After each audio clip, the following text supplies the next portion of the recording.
तो good evening एक बार फिर से, और आपके लिए एक नए क्वेश्चन के साथ हाजिर हैं।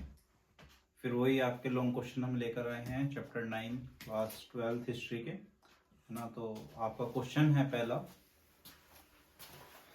Analyse how the zamindar registered the high revenue demand and possible auction of their states in Bengal during the 18th century. Question क्या कह रहा है कि जमींदारों ने किस प्रकार से जो एक हाई रेवेन्यू की डिमांड करी गई थी ब्रिटिशर्स द्वारा या कंपनी द्वारा, उसे रजिस्ट करा, और साथ के साथ जो ऑक्शन होने की संभावनाएं हुआ करती थी उन्हें भी डिले कर दिया या रजिस्ट करा। अब अगर हम बात कर रहे हैं बंगाल की, तो इसका मतलब बात हो रही है यहाँ पे परमानेंट सेटलमेंट की। और परमानेंट सेटलमेंट की बात जब हम कर रहे हैं तो हुआ क्या, 18th सेंचुरी में रेवेन्यू फिक्स कर दिया गया था, और जो रेवेन्यू फिक्स कर दिया गया था उसे पे करने में जमींदारों को डिफिकल्टी हो रही थी। तो उसके लिए हुआ क्या, तो उसके लिए हुआ ये कि जमींदारों ने कुछ स्ट्रेटेजीज बनाई, क्लेवर स्ट्रेटेजीज बनाई, जिससे प्रेशर को कम करा जा सके। कौन से प्रेशर को, जैसे सनसेट प्रेशर का एक लो होता था, सनसेट लो एक होता था, उससे जो प्रेशर क्रिएट होता था उसे कम करा जा सके, और ऑक्शन को अवॉइड करा जा सके। ऑक्शन मतलब नीलामी, नीलामी किस चीज की, जमीनों की।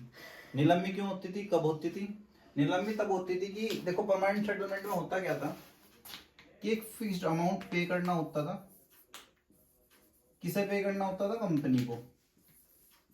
उसके लिए कोई डेट तय कर दी जाती थी, कोई एक एक्स डेट तय कर दी जाती थी। सपोज करो जैसे आज की ही डेट मान लो 12 जनवरी है, तो 12 जनवरी की डेट जो है फिक्स कर दी, और 12 जनवरी की शाम तक अगर रेवेन्यू नहीं पे कर पाता जमींदार, तो उसकी जमीन की नीलामी हो जाएगी, ऑक्शन है ना, उसका ऑक्शन में उसे डाल दिया जाएगा। तो उस चीज को अवॉइड करने के लिए वहां के जमींदारों ने कुछ स्ट्रेटेजीज बनाई, ठीक है। तो उसमें सबसे पहली चीज उन्होंने क्या करी, उन्होंने सबसे पहली चीज जो करी वो थी प्रॉपर्टी ट्रांसफर। जो भी उनकी प्रॉपर्टी उनके अंडर आती थी, जिस पर लोग काम कर रहे थे, उस प्रॉपर्टी को ट्रांसफर कर दिया। किसे ट्रांसफर करा? अपने रिश्तेदारों को। रिश्तेदारों में भी किसे? जो फीमेल रिश्तेदार हुआ करते थे। अब आप कहोगे सर किसे, मतलब उन्होंने अपनी मतलब दूर के किसी रिश्तेदार को कर दिया है ना, या फिर किसी मतलब अन्य व्यक्ति को कर दिया? तो आंसर है नहीं, ऐसा नहीं करते। रिश्तेदार मतलब जैसे उनकी माँ हो गई है ना, उनकी वाइफ हो गई, उनके नाम पे वो अपनी जमीनों को रिकॉर्ड करा देते थे, है ना, उनके नाम जमीन करा देते थे। अब ऐसा भी करते क्यों थे? ऐसा भी इसलिए करते थे ताकि ब्रिटिशर्स उस जमीन पे जो कब्जा करने वाली बात है, सीज करने वाली बात है, उसे रोका जा सके, ठीक है। क्योंकि होता क्या था कि जो भी प्रॉपर्टी होती थी उसको सीज नहीं कर सकते थे ब्रिटिशर्स अगर वो नाम है मदर के या वाइफ के, है ना, ऐसी उनकी कुछ पॉलिसी थी, ठीक है ना। तो उस प्रॉपर्टी को प्रोटेक्ट करने के लिए, ठीक है, लीगली वे क्या करते थे, अपनी मदर के या वाइफ के नाम कर देते थे। अच्छा, दूसरी चीज क्या करते थे? फिक्स या सेल और बेनामी परचेज, है ना। बेनामी परचेज समझते हैं। देखो वे क्या करते थे बेनामी परचेज में, बेनामी परचेज में क्या करते थे कि वे कुछ कॉमन टैक्टिक्स अपनाते थे, है ना। कॉमन टैक्टिक्स में क्या करते थे, वे कंडक्ट कराते थे फेक ऑक्शन। फेक ऑक्शन कैसे कंडक्ट कराएंगे? कंडक्ट कराने का काम तो ब्रिटिशर्स का है, तो जमींदार कैसे फेक ऑक्शन कंडक्ट कराते हैं? तो देखो जमींदार करते क्या थे, जमींदार जानबूझकर अपनी जमीन को, ठीक है, ऑक्शन में डलवा देते थे। रेवेन्यू पे नहीं करते थे। रेवेन्यू पे नहीं होगा तो सिंपल सी बात है, उनकी जमीन जाएगी किसमें? ऑक्शन में, नीलामी में जाएगी। जब नीलामी में उनकी जमीन जाएगी तो उसके लिए वे क्या करते थे, रेवेन्यू देने के समय पे, है ना, रेवेन्यू देने के समय पे अपनी जमीन को डलवा दिया ऑक्शन में, और ऑक्शन के बाद भी जब ऑक्शन चल रहा था उस समय वे क्या करते थे, अपनी जमीन को अपनी ही किसी फैमिली मेंबर के नाम पर खरीदवा देते थे, या किसी एजेंट के हाथ तो खरीदवा देते थे। एजेंट के हाथ तो खरीदवा दिया। इसमें होगा क्या, जब नीलामी होती है तो उसमें ऐसा होता है कि भाई 100 रुपए से स्टार्ट हुई नीलामी, है ना, फिर बोली लगेगी भाई मैं 200 पे खरीद सकता हूँ, 300 पे खरीद सकता हूँ। तो इस तरह से करके बोली लग जाती थी। बोली लग गई, सपोज करो 500 पे बोली लग गई, दो बंदों ने और बोली लगाई और 500 पे एक बंदे ने खरीद ली। किसने खरीदी? उनके ही किसी रिलेटिव ने।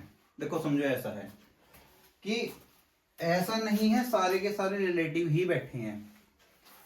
सपोज करो 10 बंदे बैठे हैं, ठीक है, 10 बंदे बैठे हैं और इन 10 बंदों में से भी उन्होंने क्या करा, अपने 4 अपने बंदे बैठा दिए।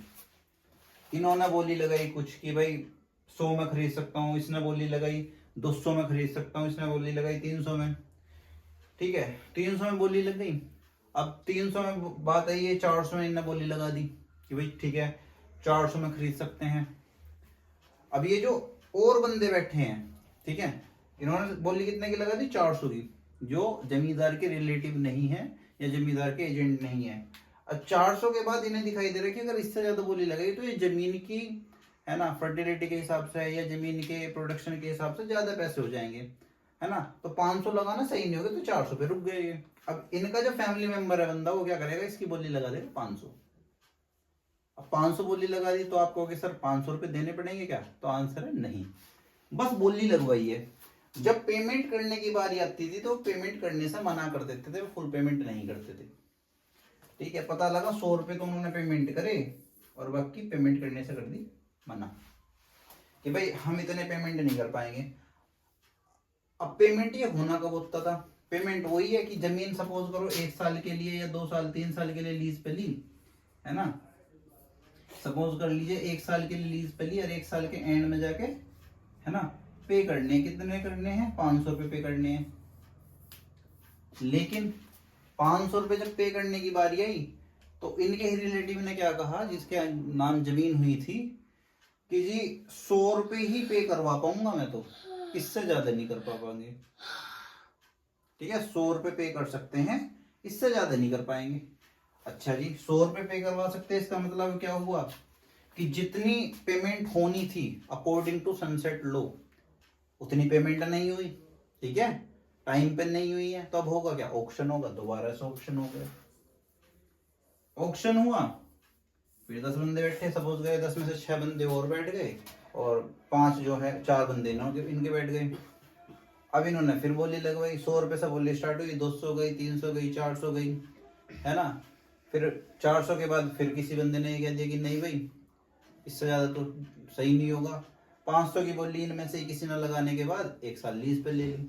1 साल लीज पे लेने के बाद एंड में क्या रिजल्ट आया कि भैया अब पैसा लौटाना है, रिवेन्यू लौटाना है। तो वो बंदा क्या करेगा जी, मेरे पास तो 100 रुपए बन रहे हैं, 100 रुपए ले लो, इससे ज्यादा नहीं दे पाएंगे। अब नहीं दे पाए तो अब क्या होगा, फिर बोलनी लगेगी।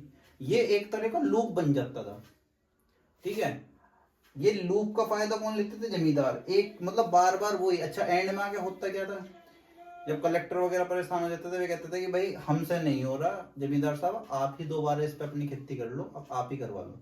तो जमींदार कहता था देखो जी 100 रुपए पे आप कह रहे थे, अब तो मेरे पास उतने पैसे भी नहीं रहे, एक काम करो 80 पे इस जमीन को जो है हमें दे दो, हम कोशिश करेंगे कि अगर हमारे पे हो पाए तो हमें 100 रुपए टाइम टू टाइम दे सके, हम एक काम करेंगे 200, है ना। और जबकि उसकी कीमत इनिशियल लेवल पे कितनी थी, वो कितना का प्रोडक्शन दे सकती थी, 400 का। लेकिन वो 200 में ही जमींदार ने वापस ले लिया, अब 200 का उसे हो गया बेनिफिट।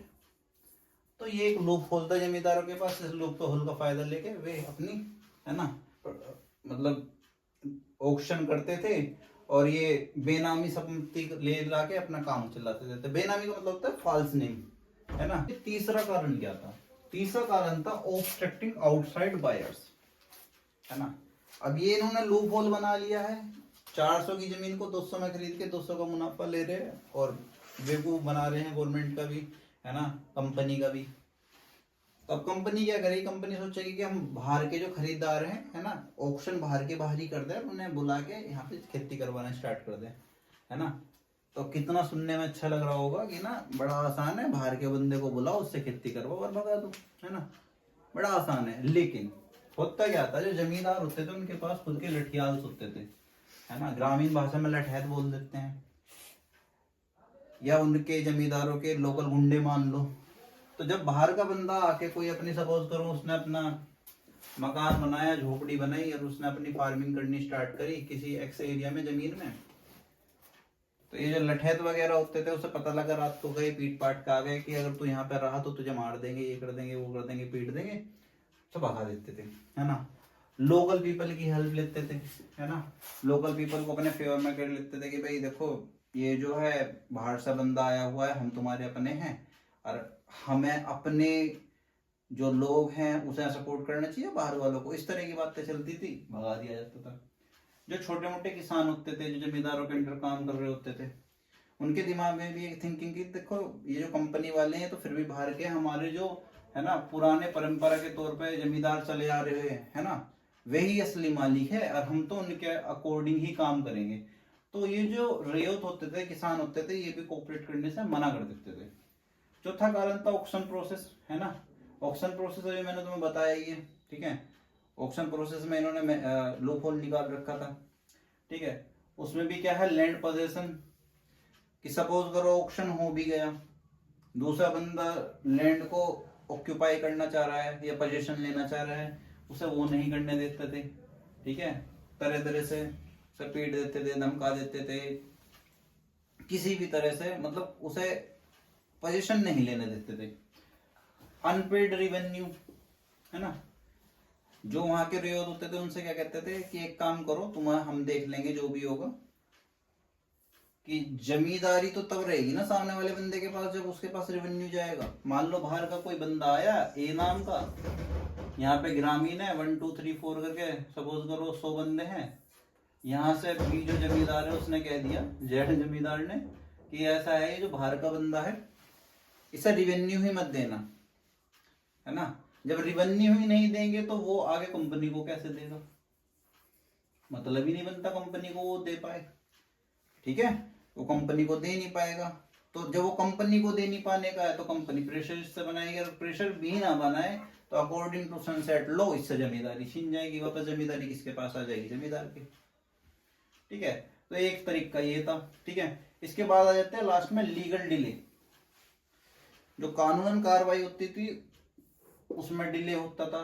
उसमें डिले क्यों होता था, कोर्ट केस की वजह से। अब कोर्ट केस की वजह से कैसे, जमींदार केस फाइल कर देता था कोर्ट में जाके कि जो जमीन है ये लीगली मेरी है और ये जो लैंड ट्रांसफर हो रहा है ये सही नहीं है, इसे इसका न्यू ओनर को दिया जा रहा है, सही तरह से नहीं दिया जा रहा है और मैं ही खेती करने के इच्छुक था, तरह तरह के केस डलवा देता था। अब इससे होता क्या था, इससे होता ये था कि जो नया ओनर था उसे नुकसान होता था। आप कहोगे नुकसान कैसा होगा, सपोज करिए फसल बोई जानी है जनवरी के टाइम पे या दिसंबर के टाइम पे, ठीक है, सपोज करिए फसल बोई जानी है गेहूं की दिसंबर के जनवरी के टाइम पे, है ना, नवंबर के टाइम पे।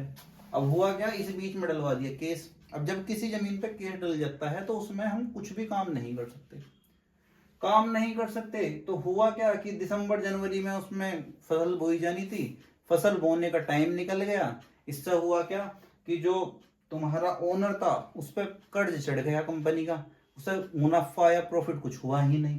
तो लीगल डिलेज की वजह से भी होता क्या था कि नए ओनर तक जमीन पहुंच ही नहीं पाती थी, फिर वही सेम चीजें होती थी, ठीक है।